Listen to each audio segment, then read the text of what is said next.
Желающих в таких случаях бывает очень много. Кинологи никогда не отдают своих верных товарищей случайным людям.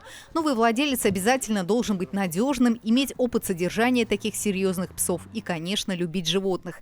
Нильсона забрали еще на прошлой неделе, а сегодня пришли за Хуга. За 8 лет службы она обследовала более 1000 мест на наличие взрывчатых веществ и взрывных устройств. Находила оружие и боеприпасы на квартирах и в гаражах. Несмотря на то, что собаки завершили свою работу в полиции, их наставники продолжают следить за судьбой своих подопечных.